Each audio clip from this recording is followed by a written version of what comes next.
Tingnan mo, Maria, may brace ako. Ha? Ganyan ba yung braces? Hindi naman ganyan yun. Baka laruan lang yan.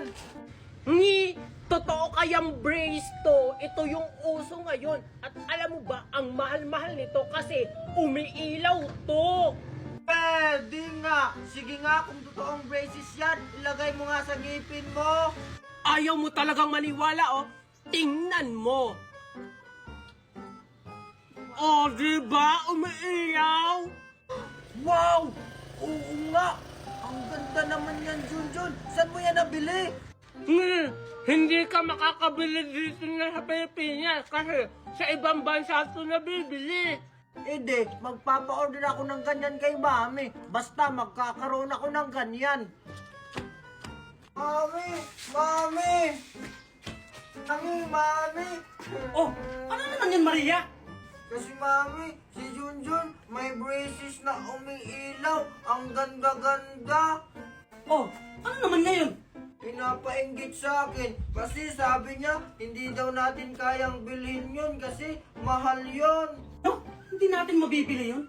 Bakit? Magkano ba yun? Tsaka, saan nyo nabibili? 1,000 po. Ano? Mura lang naman pala eh. Sige, bibilan kita. Hindi po 1,000 pesos, Mami. $1,000 po. Kasi sa ibang bansa po yun nabibili. Mahal pala. O sige, hindi tayo magpapatalo. Bibilhin natin yon. Talaga, Mami? Yay! You're the best, Mami! Hello? Hello po, Ma'am. Ano po yung order nyo? Pa-order nga po ako ng braces na umiilaw. Ilan po, Ma'am? Isa lang. Magkano ba yan? Sige, wait lang po. $1,000 lang po, Ma'am. Ano? Meron bang installment yan? Ay, wala po, Ma'am.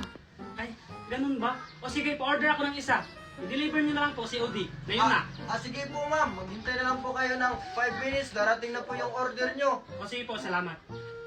Hoy, Angel, tingnan mo, may bago akong laruang pusa. Ang pangalan niya, Tom. Tapos nagsasalita pa. May laruan ba nagsasalita? Sige nga, tanungin mo nga kung maganda ako. Ayaw mo talagang maniwala. Tom, maganda ba si Angel? Oh, ba't hindi nagsalita? Sinungaling ka pala, Junjun eh. Oh, di ba nagsasalita? Ha? Sinungaling pala yung laruan mo, Junjun eh. Maganda kaya ako, sabi ni Mami. Baka yung mami mo yung sinungaling. Kasi si Tom hindi nagsisinungaling. Hindi sinungaling yung Mami ko. Yung laruan mo yung sinungaling. Ah! Hala, Angel! Bakit mo ito lang ba yung bibilin mo? Oo, kasi wala akong baon eh. Sige, ito oh. Sige, salamat. Bili ka ulit bukas, ha? Sige, bye-bye. Hala, si Mimay at saka si Junjun. Sakto, bibintahan ko sila. Oy, Mimay! At saka Junjun! Maria? Bili na kayo ng paninda ko. Mura lang to. Ano naman yung mga binebenta mo, Maria? Oo nga. Marami akong binibenta dito. Ito, watermelon na lollipop, tsaka itong ice ball, tsaka ito pa, ice candy, tsaka marami pa dito. Okay, class. Good morning. Bakit kaya naka-face mask si ma'am? Wala, tingnan mo Maria tsaka Junjun si Ma'am. May dala na namang pangbenta niya. Parang hindi ka na naman nasanay, Mimay. Okay, class. Pass your assignment. Wala, may assignment daw tayo. Parang wala naman. Ma'am, wala naman tayong assignment, Wala ba akong binigyan na assignment? Bago tayo magsimula ng klase. Class, may mga produkto ako dito. Kaya bumili na kayo. Oh, diba? Sinasabi ko na nga ba? Tingnan mo, hindi na naman yan makakapagturo. Yan nga yung maganda, Mimay. Wala tayong klase. Tapos makakalimutan pa niya na may exam tayo. Uy, basta bumili kayo, ha? Uy, bumili ka. Ano ba naman yan si ma'am? Mauubos na naman yung baon ko sa mga binebenta niyang mga produkto na yan. So class, may tissue ako dito. Sino gustong bumili nito? Ha? Mura lang to. Ikaw, Maria. Bilhin mo na to. 100 pesos lang. Alam ma'am, wala akong pera. Ang mahal naman yan. Tsaka yung baon ko ma'am, 50 pesos lang. Sige, okay na yan. Basta yung kalahati. Bukas na lang ulit. Ha? Ito. Sige na nga lang. Ikaw, Mimay. Bagay na bagay to sa'yo, Mimay. Para gumanda ka tsaka pumuti. 1,150 lang to, ha? Bilhin mo na. May dalawang sabon na to, may dalawang toner, may dalawang sunscreen. Kaya bilhin mo na, bilis. Ha? Grabe, ang mahal naman yan, ma'am. Tsaka wala po akong pera. 100 lang po yung baon ko. Okay na yan. Hindi ko naman sinabi sa'yo na i-cash mo. Isang linggo mo naman itong huhulugan. Ha? Kaya bilhin mo na, cash. Wala na akong pumbiling pagkain. Ikaw, Junjun. Di ba naghahanap ka ng design ng charger mo? Ito, bakit ito sa'yo? Pikachu. Ba't mo nalaman, ma'am? Grabe si ma'am, lahat ng kailangan namin alam. Magkano naman po yan? Mura lang to. 550. Pwede mo itong hulug-hulugan ng isang linggo. Ano ma'am, 550? 150 lang yan sa Shopee. 150 ka dyan. Yung sa'yo, may shipping fee pa, may delivery pa. Kaya ito, bilhin mo na, mura na lang to. Bilhin mo na. Okay, class. Maraming salamat sa mga binili niyo, ha? Okay, magsa-start na. Ay, may isa pa pala dito. Okay, ko. Bilhin mo na to. Mura na lang to, ha? 850. Ay, akala ko makakaligtas na ako. Okay, ko. Catch! Okay, dahil wala na akong mga produkto, mag-quiz na tayo. Get one whole sheet of paper. Ngi, Akala ko dismiss na. ngi. Ano kayang ikukwis ni ma'am? Yung mga nabenta niya? Kung ano yung mga produktong nabenta niya dati pa? Good morning po, ma'am. Excuse me po, pinapatawag po daw kayo sa principal's office. May meeting daw po. Yes! Walang klase! Wala tayong quiz! Yes! Class, tahimik!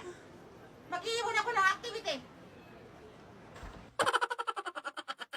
Noon, baon namin 2 piso lang. O, ayan na naman. Ayan na naman. Tapos naglalakad pa kami, baha-baha nyo sa school. Ang layo pa ng lalakarin namin. Tumatawid pa kami sa ilog. Oo, mga ganyan. Hindi pa kami hinahatid. Tapos yung 2 piso, te, makabili na kami doon ng palamig at saka biskuit. Wala kaming pakialam. Panahon nyo yun. Hindi namin yung panahon. Noon, baon namin 2 piso lang. O, ayan na naman. Ayan na naman. Tapos naglalakad pa kami, baha-baha nyo sa school. Ang layo pa ng lalakarin namin. Tumatawid pa kami sa ilog.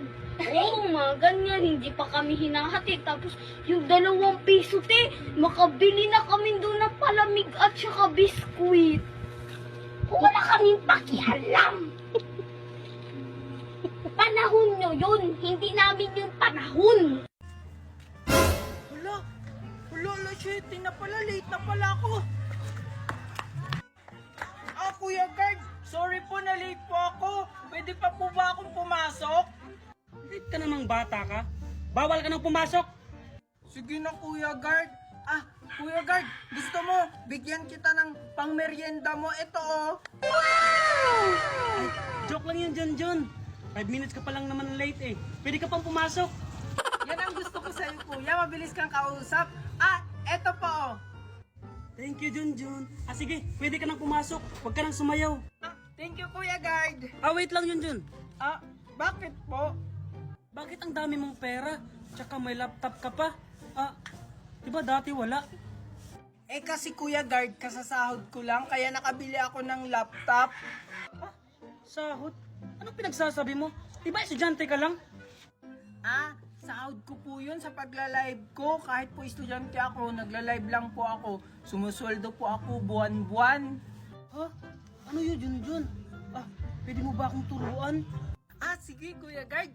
Kasi mabait ka naman sa akin. Ganito lang yan.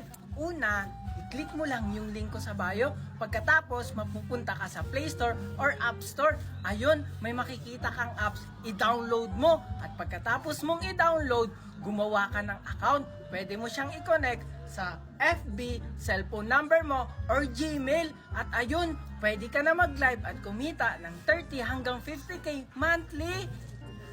Ganun lang pala yan, Junjun. Nakita ko na yan sa kapitbahay ko. Kaya pala, nagla-live siya tapos ngayon, nakapagawa na nga ng bahay. Oo, Kuya Guard. Kaya i-download mo na yung link ko sa bio. Kuya Guard, pwede na ba akong pumasok? Sige, Junjun, pumasok ka na, baka malate ka. Sige. Thank you, Kuya Guard. Salamat. Basta Manong guard, wag! Bakit ka umiilag? Malamang iilag kasi papaluin mo ko. Bakit mo ba ako papaluin? Ano bang kasalanan ko? Kumpleto naman ako, may idea ko. Hindi naman kita papaluin. Hindi mo ba alam ang patakaran dito sa school? Patakaran? Ano ba yung patakaran? Ngayon na kasi ako pumasok. And kasi hindi kayo pumapasok. Bago ka pumasok ng school, kailangan muna sumayaw ka ng yo-yo-yo-yo. Yan yung bagong patakaran ngayon. Ay, ano na ba ngayon ang bagong patakaran? Oo, kaya ito na. Very good. Sige, pwede ka nang pumasok. Thank you pa! Sige, pasok. Thank you, Okay, Manong next. Guard. Okay, very good. Aling Magna? Junjun, hanggang maaga umuwi ka na. Hindi ka makakapasok. Ano pong pinagsasabi niyo, Aling Magna? Bakit? Ikaw po ba yung guard dito? Oo, ako ang guard dito. Hanggat ako ang guard dito, hindi ka makakapasok. Dukha! Ano? Tabi nga dyan, Junjun, papasok na ako. Ang Ninang Magna, papasok na po ako, ha? Mimay, pumasok ka na. Thank you, Magna. At ikaw ha, umuwi ka na doon. Okay ka lang, Alexa. Manong Guard, palabasin mo na po kami kasi kailangan lang umuwi ni Alexa. Kasi namamasla na po ako. Wala pa naman alas 4. Mag-antay kayo hanggang alas 4 para makalabas na kayo. Tsaka, si Alexa lang naman yung namumutla. Kaya siya lang dapat lumabas. Nag-iisip pa ba, Manong Guard? Nangihina nga si Alexa o kailangan ng katulong at saka alam na kami ng teacher namin at principal kaya pwede ba palabasin nyo na kami o baka mamatay dito si Alexa? Oo nga, Manong Guard. Ano ka ba? Hindi ba kayo makapag-antay? Malapit na yung labasan, 30 minutes na lang. Sige na kasi, Manong Guard. Palabasin mo na kami. Ang sarap po talagang katawan. Naghihingalon na si Alexa, oh. Tapos hindi mo kaya mamalabasin? Wala akong pakialam. Sumusunod lang ako sa patakaran dito. Di ba may clinic tayo doon? Doon na lang dalhin. Wala nga ang clinic, Manong Guard. Kaya nga pinalabas kami ng teacher tsaka ng principal. Ano ka ba? Hindi ka ba naiisip? Ang kulit mo talaga, Manong Guard. Pag to natigok, Manong Guard, ikaw ang magpapalibing nito ha. Ikaw yung bibili ng kabangat, ikaw magpapakape ha. Ay, ang uwi mo naman, Junjun. Tigok agad. O sige, nasan yung waiver na pwede na kayong lumabas? Hindi ka ba nag-grade to, Manong Guard? Mag-aaksaya pa ba kami ng oras gumawa ng waiver? Eh, tingnan mo, oh. Naghihingalo na nga yung classmate namin. Hindi mo ba alam kung ano yung emergency? Emergency nga, emergency! Kayo yung hindi nag-grade to. Hindi nyo ba alam yung patakaran dito sa school? Ha? Ha? O sige, si Alexa lang yung pwedeng lumabas. Ganon? Oh! Ikaw na lang maghatid kay Alexa! Oh, Manong Guard, ikaw na maghatid kay Alexa, ha? Total, ayaw mo naman kaming palabasin. Oo nga, ang tigas kasi ng bungo mo. Responsibility ko ba yan? Oh, pati ka rin po sa amin! Di ba ayaw mo kami palabasin? Oo nga. Ba't sa akin? Ay, ang sakit ng ulo ko. Ba't ako nahilo? Si Manong Guard kasi, Alexa, ayaw tayong palabasin. Ganon. Ako ang bahala.